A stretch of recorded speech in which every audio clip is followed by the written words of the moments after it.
Bienvenidos amigos a esta segunda parte de la hora caviar. Vamos a hablar de esta final de infarto, de fotofinish, como le decían en el hipódromo cuando los caballos, como le dicen en el hipódromo cuando se dirime por una nariz, por foto, ¿no?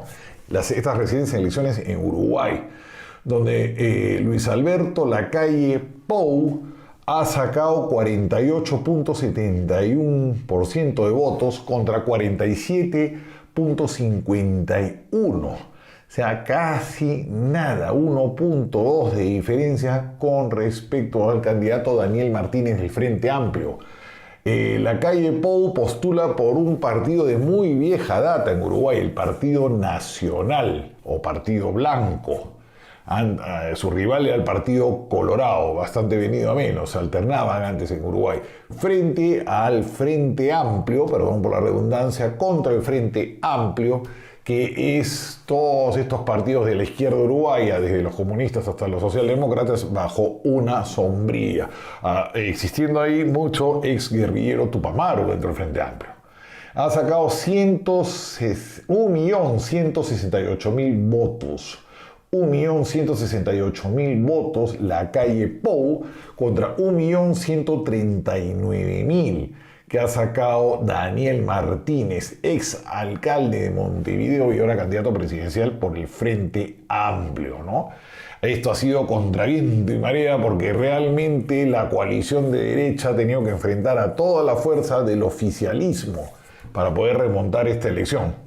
Las encuestas le habían dado un margen mucho más generoso a Lacalle Pou. La verdad, a mí me sorprendió que la coalición, que está integrado por el Partido Blanco, que es Lacalle Pou, el Colorado, Cabildo Abierto, un partido muy de derecha que ha surgido, el Partido de la Gente y el Partido Independiente, la derecha, se había unido. Y tiene la mayoría, pues tiene 56 diputados sobre 100 que tiene la Cámara y 17 senadores. Pero ha sido una sorpresa. Dicen que ha habido que el voto uruguayo en el exterior no se había encuestado y que eran muy de izquierdas, que hubo una llamada del jefe de Cabildo Abierto, el líder de Cabildo Abierto, que está vinculado a los militares, diciendo que los soldados querían votar por su candidato, violando la ley electoral y dándole armamento al Frente Amplio para llenarse la boca. Porque lo que se va a ver ahora son los votos observados, que son el 1.45%, ¿no? Entonces, de los votos observados, se va a ver si de estos cuántos podrían venir a la hora de un nuevo conteo de aquí al viernes, cuántos podrían pasar para cada candidato, y si eso podría doblar el resultado que aparentemente le da la presidencia de Lacalle Pou. Porque según el periódico El País, que viene a ser el más prestigioso, el más antiguo, no el más antiguo, pero sí el más prestigioso de Uruguay, tendría que el 90% de estos votos observados, como le llaman ellos, que es el 1.45, tendrían que pasar íntegramente a Martínez para ganar, y que estadísticamente sí es imposible, que más o menos ahí se va a repetir más o menos el porcentaje que ha habido en la elección. Blancos había 1.54, anulados 2.24, ¿no? Hay 35.000 votos entonces observados. Esos 35.000 votos van a decidir de aquí al viernes quién el 1 de marzo asume la presidencia de Uruguay. En la primera vuelta, ustedes tienen el sistema, igual que nosotros, de primera y segunda vuelta, el balotaje. Martínez sacó 39%, o sea que no le ha ido mal a Martínez, ha subido 16 puntos. Lacalle sacó 28.6, le sacó casi 10 puntos de ventaja. Uruguay es un país relativamente pequeño, 176.000 kilómetros cuadrados, 3.450.000 más o menos habitantes, de los cuales 1.300.000 viven en la ciudad de Montevideo, o sea, un poco más de un tercio del país, pero si contamos el Gran Montevideo, o sea, todas las ciudades del área conurbana que rodea la ciudad, son casi 2 millones de personas que viven en Montevideo. Entonces el país es prácticamente una ciudad-estado. De 3.450.000 habitantes, 2 millones viven en la capital, ¿no? Es bien fuerte, es casi ese 50% más o menos vive en la capital, en Montevideo. Se decía que era un país donde había más vacas que habitantes. Es un país de demografía europea, poca gente, pocos nacimientos, mucho viejo. Yo estaba en Uruguay, tuve el gusto de conocer alguna vez al padre de la calle, porque cuento un poco la historia de esta familia. Ellos son descendientes de Luis Alberto de Herrera, que fue un líder histórico del Partido Blanco, del Partido Nacional. Hay una corriente hoy en día dentro del Partido Nacional que es el herrerismo.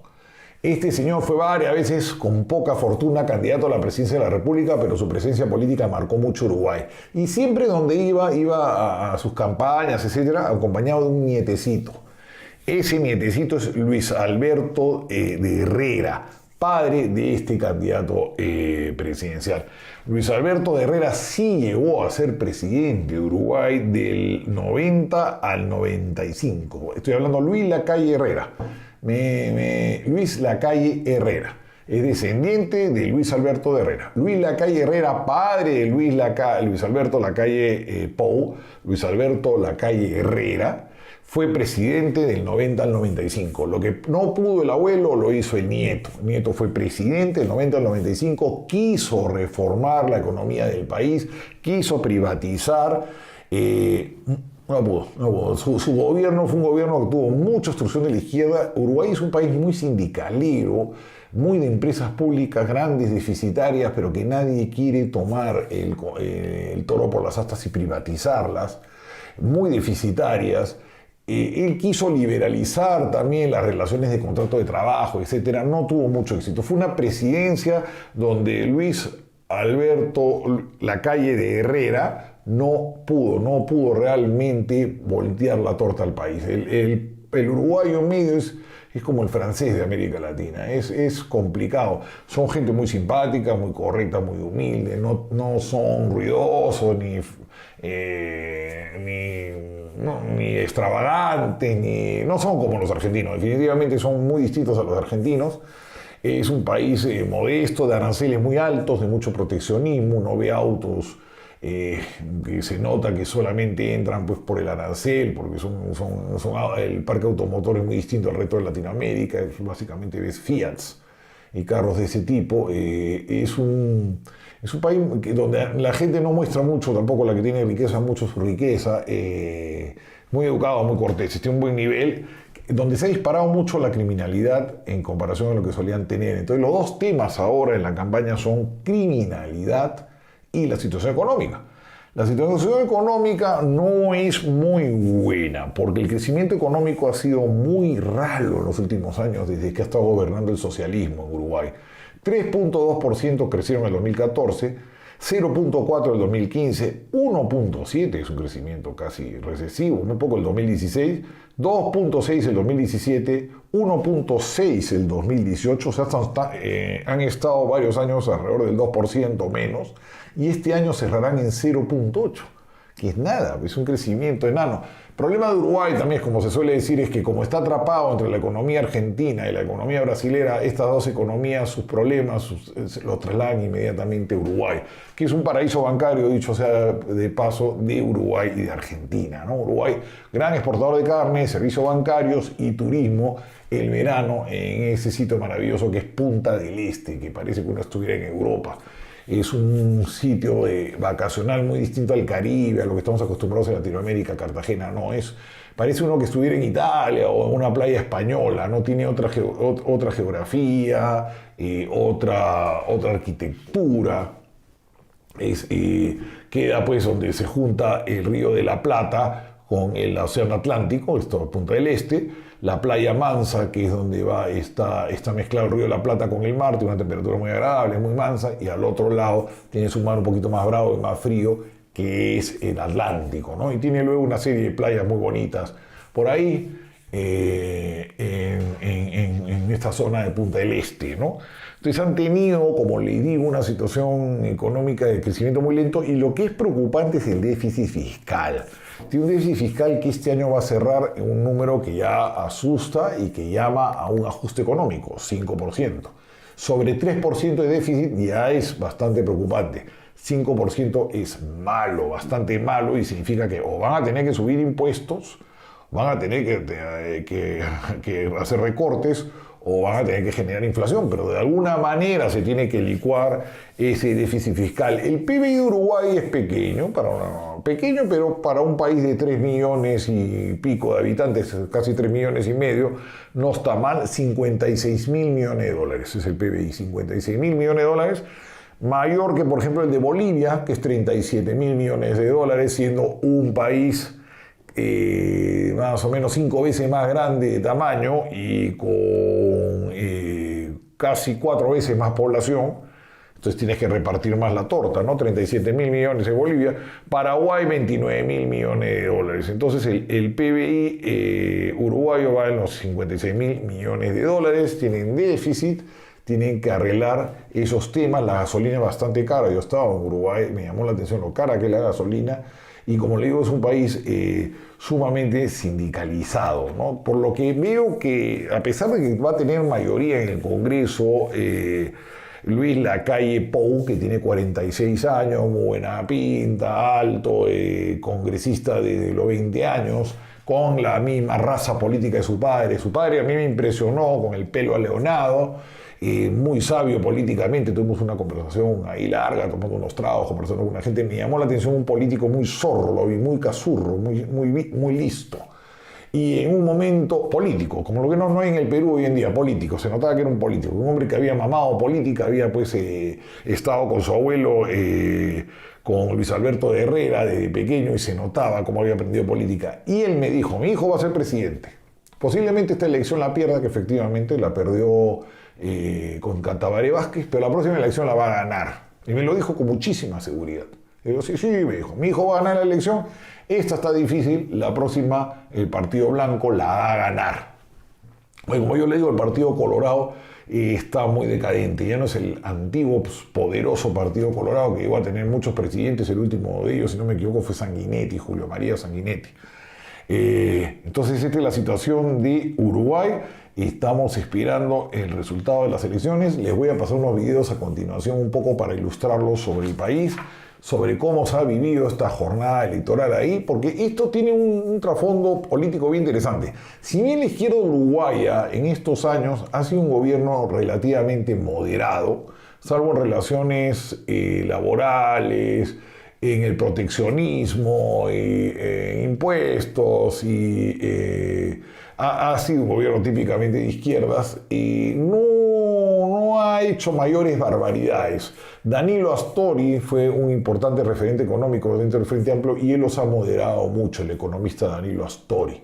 Pero en política internacional han sido muy amigos del chavismo.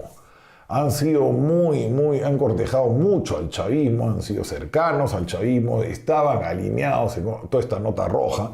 Mujica era un hombre muy de izquierdas, moderado dentro de lo suyo, pero ha sido hasta guerrillero, ha sido Tupamaro. La mujer era peor, Lucía Topolansky, la mujer ha sido cosa terrible. Hasta dicen que mató directamente a un peón que los vio escondiendo armas. Ahí da vueltas a historia, es una mujer bastante más radical que él. Pero el problema de Uruguay es que estaba completamente alineado con el Foro de Sao Paulo y alineado con el chavismo, y ha hecho una política exterior izquierdista. A mí me ha sorprendido Almagro, que fue canciller en la OEA, ha tenido otro actuar, mucho más moderado. Pero entonces la izquierda perdería así rápidamente dos referentes en el continente. Perdería el Frente Amplio, que tenía 15 años gobernando Uruguay y que se va a quedar en la minoría en el Congreso, no va a poder hacer bulla por ese lado. Y por el otro lado ha caído pues Evo Morales, ¿no? Se han caído dos referentes fuertes de la izquierda de Latinoamérica que se pensaba que no iban a caer. Ahora, por supuesto que han ganado México con López Obrador, lo de Chile está horrible, y están moviendo la mano también pues en Colombia. No sé, dicen que en Perú hoy día estos disturbios, no tengo mayor idea, porque Perú siempre es un país que siempre ha habido roches y disturbios, tampoco que me asuste mucho. Y lo sucedido recientemente en Ecuador. Pero están perdiendo dos referentes importantes, a Evo Morales y a Uruguay, aquí al Frente Amplio, que han ganado en Argentina, porque ahí sí se viene la hecatombe con el peronismo, Perdieron Brasil, que tiene un gobierno muy de derechas. Bueno, así está la geopolítica latinoamericana. Les voy a dejar ahí unos videos para que se informe un poco sobre Uruguay y sobre esta justa electoral. Lo dejo entonces en la hora caviar, contento que haya perdido la izquierda de Uruguay, porque no creo que estadísticamente le puedan voltear. Tendrían que ser todos los votos anulados y todos los votos nulos, toda esta revisión tendría que ser prácticamente para Martínez. Pero de todas maneras, el triunfo mucho más ajustado de lo que se pensaba. Yo supuse que iba a ganar por 4 o 5 puntos y ha sido por 28.000, por casi nada. Bueno, lo dejo.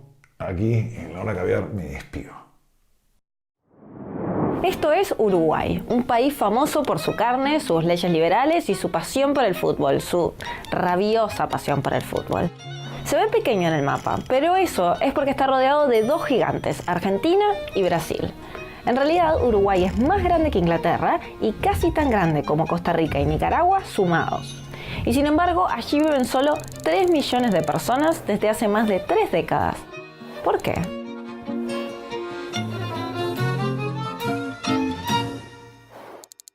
En verdad, la población de Uruguay es de 3,5 millones de personas. Eso quiere decir que hay 500.000 personas más de lo que dije originalmente y de lo que se marca en el título de este video. Pero es que el país lleva tanto tiempo estancado en la franja de los 3 millones que ya es una frase hecha. Para tener una referencia, Uruguay logró superar la línea de los 3 millones por primera vez en 1985. En ese mismo año, los únicos países con poblaciones más o menos similares eran Paraguay, Nicaragua y Costa Rica.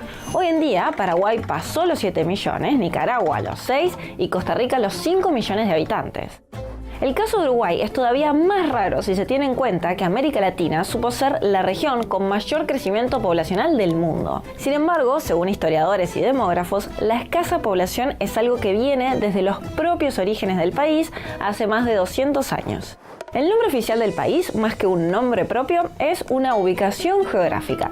Es la república que está al oriente del río Uruguay. Es que Uruguay surgió casi como un invento diplomático. Con mediación británica se creó lo que en los libros de historia llaman un estado tapón entre Argentina y Brasil, un país que buscaba poner algodón entre dos cristales. Por eso, cuando se definieron los límites de su territorio, a nadie pareció importarle que el lugar tuviera más vacas que gente. De hecho, las vacas también influyeron en la demografía del país. La ganadería extensiva siempre fue el principal método de producción del país. Y claro, no se precisa mucha mano de obra para controlar a los animales que pastan libremente por el campo. Pero más allá de los motivos históricos, en concreto hay 3 componentes que desde hace décadas inciden en el escaso crecimiento poblacional uruguayo. 1.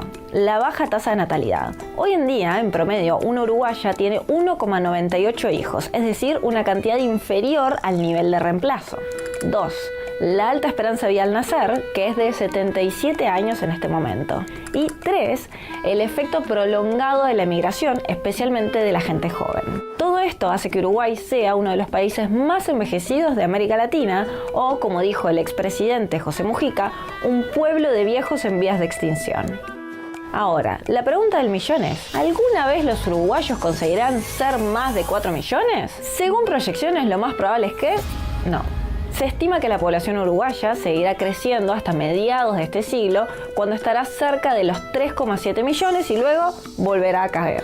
Los analistas creen que Uruguay nació como un país chico y que lo seguirá siendo y que no hay nada de malo en eso.